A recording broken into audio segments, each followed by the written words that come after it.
A lot of people seem to think Portland is under siege. Portland was totally out of control. You are under arrest! They just can't agree who's doing the sieging. I'm just a cook. This is not the work of a cook.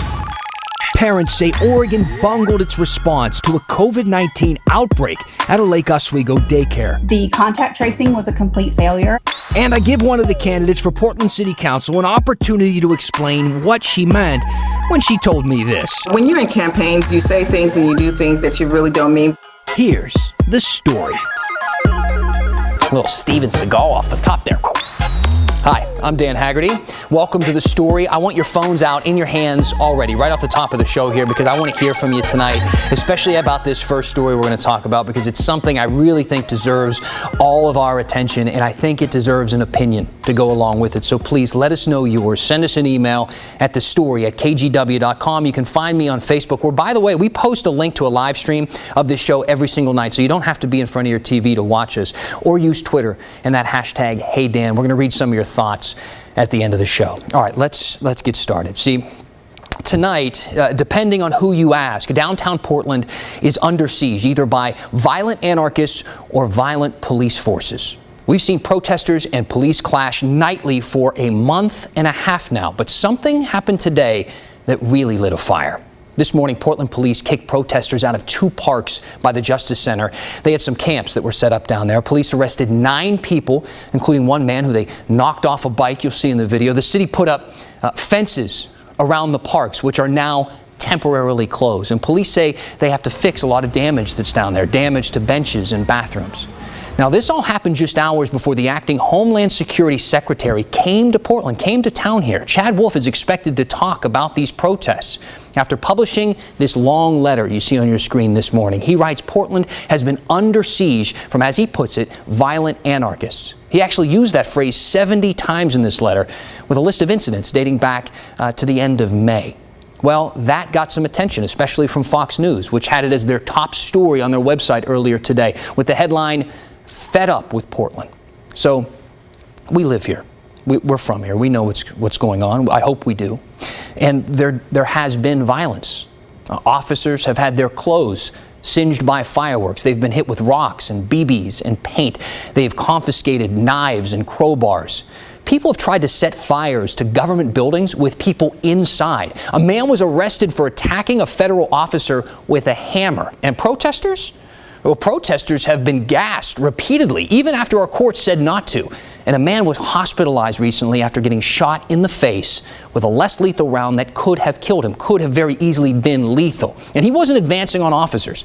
He was standing across the street with a speaker over his head. And that incident with the hammer and the one with the protester who was shot, they happened this week, proving that tensions are not relaxing. They're intensifying. And now we're seeing scenes like this on the streets of our city. Federal officers in military equipment popping out of unmarked vehicles and snatching people off the streets to who knows where. In this video that's gone viral on Twitter, you see them, they walked up to that person dressed in black who had their hands up, detained them, marched them down the street into an unmarked minivan, and they drive off to, I guess, a jail cell or somewhere. Now, pardon the overused news cliche here, but it looks like something out of a movie, and not one about life in America. But remember, regardless of which side you are blaming for the siege, we are walking down a delicate line here, and it involves our First Amendment. We're hearing from elected leaders today. Governor Kate Brown really went after Secretary Wolf with this statement, saying, quote, "I told Acting Secretary Wolf that the federal government should remove all federal officers from our streets. His response showed me he is on a mission to provoke confrontation for political purposes. He's putting both Oregonians and local law enforcement officers in harm's way." And that brings us now to our quote of the day, which is what the governor went on to say about our president, President Trump. Trump, she said, is looking for a confrontation in Oregon in hopes of winning political points in Ohio or Iowa. We heard a similar message today from Portland City Commissioner Joanne Hardesty when Laurel Porter asked her about everything that's happening downtown on Straight Talk. Unfortunately, it appears that 45 sent these armed and thugs is not an overstatement. And I think he purposely sent them to cities that are perceived to be liberal so that he could actually interrupt this upcoming election cycle. I would not be surprised to see troops ending up in places like Seattle and in places like Atlanta, because this particular person in the White House just has no concept of how to engage community in a meaningful way. You can catch their full conversation on Saturday at 4:30 on Straight Talk. Now look, it looks like these camps that the protesters set up were some kind of attempt at maybe one of those autonomous zones, kind of like we saw in Seattle. You probably remember CHOP or CHAZ, what they were calling it, was cleared out earlier this month after about 4 weeks. But these protest camps also reminded us of something else, maybe you too. And for that, we wanted to open up the KGW vault. If you were living here in 2011, I'm sure you remember this, Occupy Portland. It was part of the worldwide Occupy Wall Street movement against economic inequality. Here in Portland, protesters set up camps in the same exact parks as the one we're talking about now, Lounsdale and Chapman Squares. It lasted for more than a month before police cleared them out that time. And once again, history proves it likes to repeat itself. And for our big story tonight, I want to talk about contact tracing and what we have learned after the state's first and only large-scale outbreak that we have seen at a daycare. And we keep hearing how important contact tracing is, right? It's one of the best tools to stop the spread of this virus. And we keep hearing also how great contact tracers are doing in Oregon. That they're meeting their benchmark 95% of the time. But some parents have told our Kristen Severance that their experience has been a lot different than that. It took way too long to get guidance or information from these contact tracers when an outbreak took over their daycare. Kristen. And Dan, I've learned so much about contact tracing while doing this story. So the whole contact tracing system, the tracking system, that's through the Oregon Health Authority. But the actual contact tracing, that's done by the counties. Now, in this case, the daycare is in Clackamas County, but the families live in Clackamas, Washington, and Multnomah counties. So basically, a lot of government agencies having to get a hold of a lot of people in a very quick amount of time. The COVID-19 outbreak at the Lake Oswego KinderCare was the first outbreak in a child care facility in the state of Oregon. One case turned into 2, then 3, then eventually 29 staff members and kids tested positive. So what happened, and what can we learn before 500,000 kids possibly head back to school in some form in the fall? KinderCare emails, public data from the state, and interviews with parents show a clear timeline of what happened and what parents call an abysmal job by the contact tracers. This was a big deal, and I think there are several failures on the health department and OHA's part. I think that this whole situation should have been communicated to a larger audience more quickly. I think that people need to know this is happening in our community. The contact tracing was a complete failure. Lauren Dahl and her husband have 4 kids. They've both been working from home since March. Middle of March. How's it been? It's been really nuts. It's been difficult, challenging in ways I never thought we would experience. She had her 1-year-old in the Lake Grove KinderCare to try to get some work done. KinderCare is one of nearly 3,000 child care facilities that were approved for emergency child care status, which allows them to be open during the pandemic. Protocols at KinderCare included masks, temperature checks, small class sizes, and increased cleaning. And so we felt like, obviously, we weren't completely protected from this. I don't think anyone is, but we felt like they were doing as good of a job as they could, given the circumstances. We know through KinderCare emails the first KinderCare staff member had a high fever Tuesday, June 9th and stayed home the rest of the week. Then on Wednesday, June 10th, the second staff member had a high fever. Parents weren't told about this until Sunday, June 14th. The first email at 4:50 p.m. alerts parents to the high fevers. The next email a few hours later, again on Sunday, June 14th, alerts parents that one teacher tested positive for COVID-19. The Lake Grove Center would be closed for 3 days, which turned into 2 weeks. And I do know that one of the staff members who tested positive was in close contact with her, carrying her around. So I immediately started checking all my kids' temperatures and my own temperature every few hours. Lauren's family started self-quarantining immediately.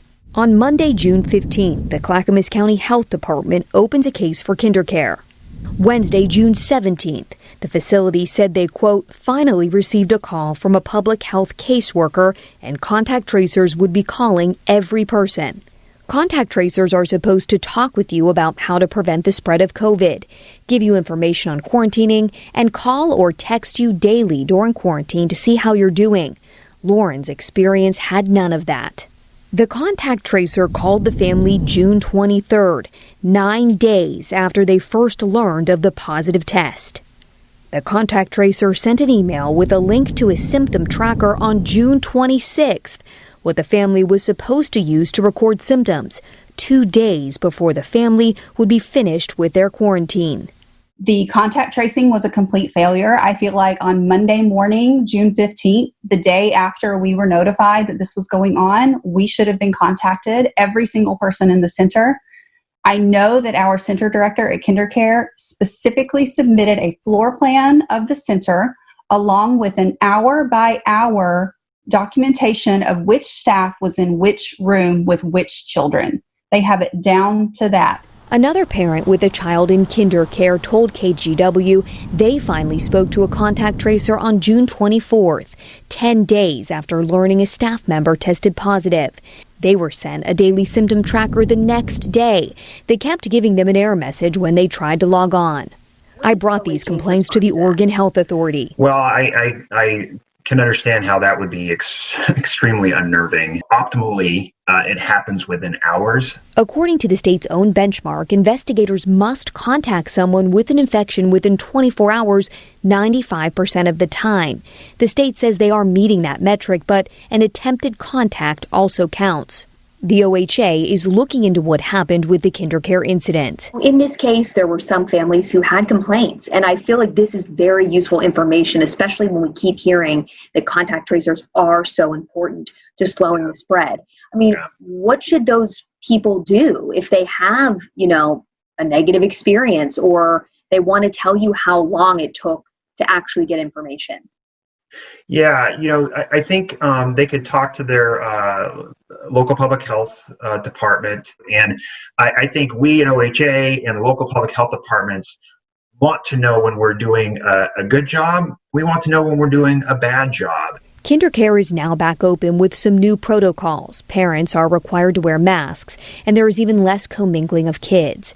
Lauren's family never had symptoms. She feels safe putting her child back in KinderCare, but is seriously considering homeschooling in the fall. There essentially was no contact tracing because we were sent the link, that was it. And I don't trust it at all, to answer your question. And I'm very, very worried about the fall. All right, Dan, so I do want to point out that KinderCare would not do an interview or give a statement to us for this story. I did hear back from the Clackamas County Health Department today. They told me they moved as quickly as they could. They said that KinderCare did not give them a contact list until nearly 7 days after that first staff member tested positive. And the Washington County Health Department told me they can't start contacting people until they get the contact list in a shared database. So both departments saying, they're still meeting that benchmark. Yeah, a lot of things have to fall into place. Let's talk about that benchmark for just 1 second. So they have to get in touch with people or reach out or something within 24 hours of them being infected or possibly being infected. Am I correct so far? And if they do that with 95% of cases, they've hit the benchmark. Is that right? Right. That's right. They have to reach a person who's tested positive or come in close contact with someone who's tested positive within 24 hours, 95% of the time. But here's the thing, Dan. Attempted contact counts. So it's not when they call you and start talking to you and explaining to you the quarantine process. Calling and leaving a voicemail counts. And parents are saying, why would attempted contact be counted as a success when you're not even talking to someone? It's a good question and an interesting detail. Kristen, thank you. You bet. When the story continues. The last time Loretta Smith ran for office, it was against Joanne Hardesty, and it got ugly. When you're in the campaigns, I think sometimes things can be overblown. And now there's a chance the two could end up serving side by side on Portland City Council. So I wanted to know, any hard feelings? Welcome back to the story. I was just off camera on that side of the studio checking my phone, getting a ton of messages, people using the hashtag #HeyDan, messaging me on Facebook, reaching out on email, talking about everything we talked about off the top of what was happening and what is happening downtown. Please keep all of that coming. All right, even if we don't read your comments on air or a question you have on air, it really helps us to kind of mold this conversation based on what you think is important, what you believe we should be covering. So again, you can email us at thestory@kgw.com. Now, if you've caught the show at any point this week, you might be noticing we're spending a lot of time talking to these two people, former Multnomah County Commissioner Loretta Smith and former Education Nonprofit Director Dan Ryan. They're running to fill the empty seat left after the passing of Nick Fish on Portland City Commission. And AJ had a question for us on Twitter. He said, "Hey, Dan, have you guys talked to Sarah Iannarone about any issues in this election? You guys seem to keep overlooking the mayoral election over the council election." So Sarah Iannarone, of course, is running against Ted Wheeler for the mayor's office. And I'm glad you asked this, AJ, because I actually interviewed her just yesterday. We talked for a while, like 45 minutes. We're in the process right now of scheduling an interview with Mayor Wheeler as well. So keep an eye out for those to come up probably next week. Now, as we continue to do this big blitz on one race for city council, it's because the election is happening a lot sooner than the mayor's race. See, the special election to pick the commissioner's seat is less than a month away right now. That happens on August 11th, while the mayor's election, that doesn't happen until the November 3rd general election. So I hope you don't mind that we're going to learn a little bit more tonight about Smith and Ryan. And we've learned this week that this is actually Ryan's first political campaign, and he believes that his brothers struggle with homelessness, and his own fight against HIV gives him a personal stake in many of the issues facing Portland. Smith, on the other hand, is a well-known political figure in the Portland area. After serving on Multnomah County Commission, she ran for Portland City Council in 2018 against Joanne Hardesty. We know how that turned out, seeing as Hardesty now sits on council and Smith does not. But the two ran a tense and at times very heated campaign against each other. So I asked Smith if the history could get in the way potentially if she and Hardesty had to govern side by side. As we, again, look into the future and the potential of you serving on this council, you would be serving with Commissioner Joanne Hardesty, who you ran against, and at times things got a little contentious between the two of you, especially during, I believe it was a debate, maybe it was about Wapato, but she brought a man on stage who you had an encounter with previously where inappropriate sexual remarks were made, and that really upset you a lot. Now, Joanne Hardesty is also... she has also endorsed the candidate running against you. How is it that the two of you would be able to put those differences behind you and move forward for what's best for the city? Well, so, you know, when you're in campaigns, you say things and you do things that you really don't mean. But, you know, to Commissioner Hardesty's credit, she immediately apologized the following day. And I really appreciate that. And if I have, if history is any indicator of the future, I can just refer back to the relationship that I saw her and Mayor Wheeler have before she arrived to the council. And I think many would probably say it was pretty rocky and spicy. And then I fast forward to today, so I'm very encouraged and inspired that they have what appears to be a very good working relationship. And so my plan is to make sure that we have that same kind of relationship, because I think our core values are the same and we want to help the most vulnerable. So I'm looking forward to that. And I don't think that's going to be a problem. But I think you're right. We're going to have limited resources to be able to do the things that we need to do in our community to help underserved communities. And I think that once we all get on the same page and you have everyone who's not running for office, and then we can get down to the to the real hard work, which is convening communities, convening multiple meetings, talking to people, to making sure that we're doing the right thing that the people want us to do. I'm going to give you an opportunity to rephrase what you said off the top there, that people do and say things they don't mean while they're campaigning. I hope that's not true, considering we're basing what they do and say during the campaign on whether or not they're electable. Well, I think I hear what you're saying. You know, this is the thing. When you're in the campaigns, I think sometimes things can be overblown. And then I think sometimes things are spot on. But I understand what campaigns are for. Campaigns are for you to get your best message out and making sure that you are speaking on behalf of the people. I have left 2018's campaign in the rearview mirror, and I'm looking forward to figuring out how do we manage making sure that our entire city is in recovery. We have a city that's made up of small businesses, and we need to have our eye on the ball. How do we make sure that those small businesses are left whole?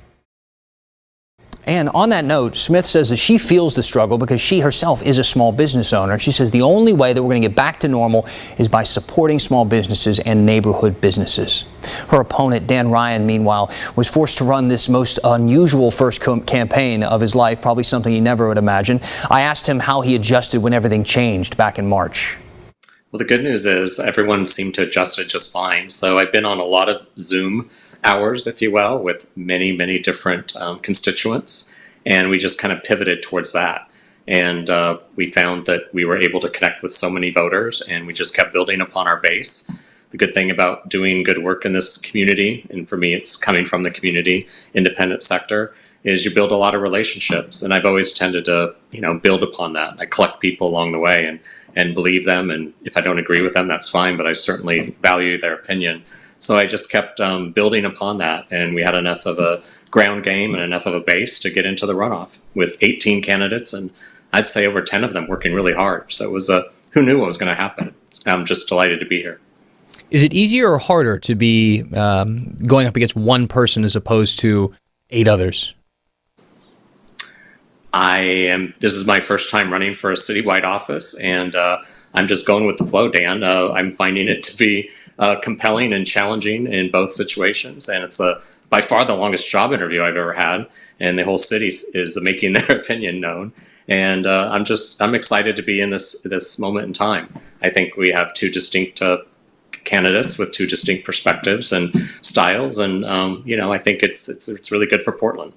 Well, if you end up in public office, it's a non-stop job interview. It never ends, even once you get the job. So I find I'm going to serve like I'm not really obsessed with that. I'm going to serve one day at a time to do what's right for the people that live in this city and not worry about the polls and worry about the next election. Thanks to both of them for all the time that they've spent with us. And again, if you care about these issues that we've been talking about night in and night out here in the story, you should care about who these candidates are and who sits in that seat. You can watch my entire conversation with both Dan Ryan and Loretta Smith. It's up right now on the KGW YouTube channel. Check it out, especially before you vote in this election. Again, they are running to fill the seat of late Commissioner Nick Fish on Portland City Commission. The deadline to register to vote is next Tuesday. Ballots will be mailed out next Wednesday. The election is August 11th. All right, one more break until we finish the story. Get those questions and comments in. Use the hashtag HeyDan. We're going to finish the story after this. I don't know where to start tonight, honestly. We'll be getting so many messages coming in, mostly about what we talked about off the top, which federal agents, protesters, rioters, violence in downtown, what's happening now on a federal level, if it's legal. So many questions to answer, and we're going to get to everything. I promise you, we're reading it all. One thing that we keep getting, why do news reporters keep calling rioters protesters? So rioters are in the act of a riot, correct? Protesters encompass more people. I'm not here to be the judge and jury of every single person I see wearing a mask or on video downtown when it's dark. We use protesters. We give context around what's happening. I think that is enough to have an intelligent conversation about this. We don't need to put labels on people other than to show bias in the conversation, which we are not trying to do here. Again, if you want to see what people are talking about, and I mean, these conversations are split right down the middle in many cases. Look up the hashtag HeyDan on Twitter and get involved. Have a civil conversation with some of the people that you might disagree with. Try to make your points. Let's keep it civil, but that's what this show is all about. Keep the comments coming, keep the questions coming, use that hashtag HeyDan. We'll see you back here tomorrow night on The Story.